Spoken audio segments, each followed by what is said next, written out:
భద్రాచలం వద్ద గోదావరి నీటి మట్టం క్రమంగా తగ్గుతుంది. నిన్న ఉదయం 51.6 అడుగుల వద్ద వరకు చేరిన గోదావరి నీటి మట్టం నిన్న ఉదయం నుంచి క్రమంగా తగ్గుతూ వస్తుంది. ఈ రోజు ఉదయానికి 47.3 అడుగుల వద్ద ప్రవహిస్తుంది. నిన్న ఉదయం నుంచి ఇప్పటి వరకు సుమారు 5 అడుగుల నీటి మట్టం తగ్గింది. గోదావరి నీటి మట్టం తగ్గడంతో అధికారులు రెండవ ప్రమాద హెచ్చరిక ఉపసంహరించుకున్నారు. ఇంకా మొదటి ప్రమాద హెచ్చరిక అమల్లో ఉంది.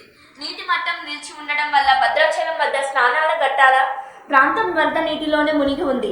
నీటి మట్టం తగ్గడంతో భద్రాచలం నుంచి దుమ్ముగూడెం చెర్ల వెళ్లే ప్రధాన రహదారిపై నిన్న చేరిన వరద నీరు తగ్గింది. భద్రాచలం నుంచి దుమ్ముగూడెం చెర్ల మండలాలకు రాకపోకలు సాగుతున్నాయి. ఇంకా నీటి మట్టం తగ్గితే భద్రాచలం నుంచి విలీన మండలాలకు వెళ్లే రహదారులు కూడా వరద నీటి నుంచి తేరుకుపోతున్నాయని రాకపోకలు జరగనున్నాయి.